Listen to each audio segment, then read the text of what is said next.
पुढची बातमी बीडमधून आहे। बीडमध्ये शेतकऱ्यांच्या घामातून आणि दिवंगत लोकनेते गोपीनाथ मुंडे यांच्या स्वप्नातून उभा राहिलेला वैद्यनाथ सहकारी साखर कारखाना विकण्यात आल्याची चर्चा आहे। तब्बल 132 कोटींना हा कारखाना विकण्यात आल्याचं समजतंय।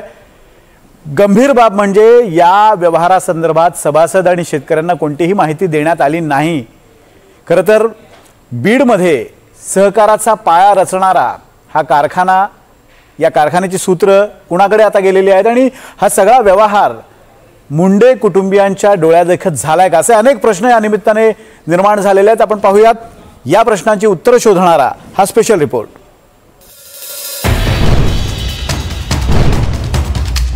वैद्यनाथ साखर कारखान्याची कवडीमोल भावात विक्री। गोपीनाथ मुंडेंचा कारखाना पंकजा मुंडेंनी विकला। शेतकरी ऊस उत्पादक आक्रमक, कायदेशीर लढाईची तयारी। परळीत दिवंगत गोपीनाथ मुंडेंनी स्थापन केलेल्या वैद्यनाथ साखर कारखान्याची विक्री झाली आहे। साखर कारखान्याच्या विक्रीमुळे सहकार क्षेत्रात मोठी खळबळ उडाली। विशेष म्हणजे गोपीनाथ मुंडेंच्या राजकीय वारसदार पंकजा मुंडेंच्या अध्यक्षतेतच कारखान्याची विक्री झाल्यामुळे आश्चर्य व्यक्त केलं जात आहे। वैद्यनाथ साखर कारखाना हा ओंकार साखर कारखान्याला विकण्यात आला।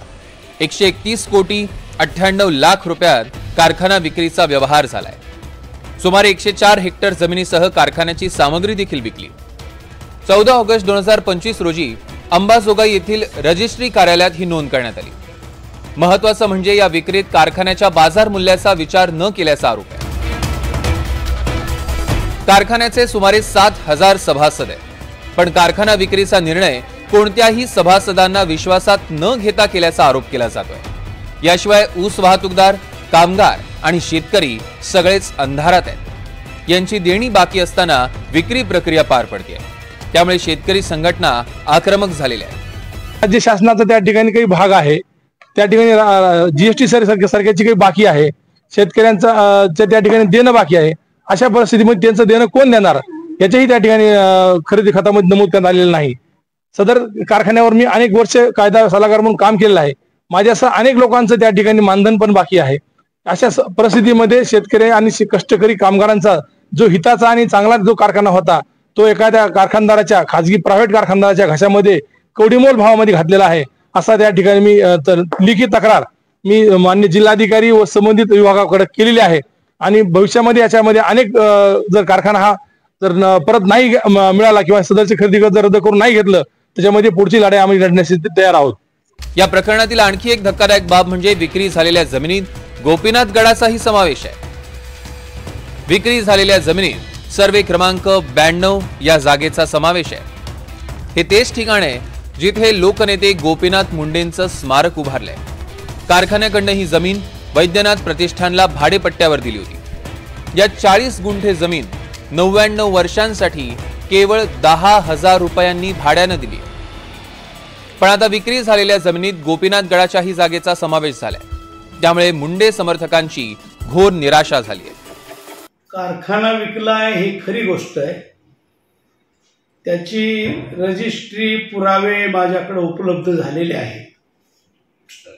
दुःख एकच आहे की मुंडे साहेबांनी आणि आम्ही हा कारखाना या भागातल्या शेतकऱ्यांच्यासाठी काढला।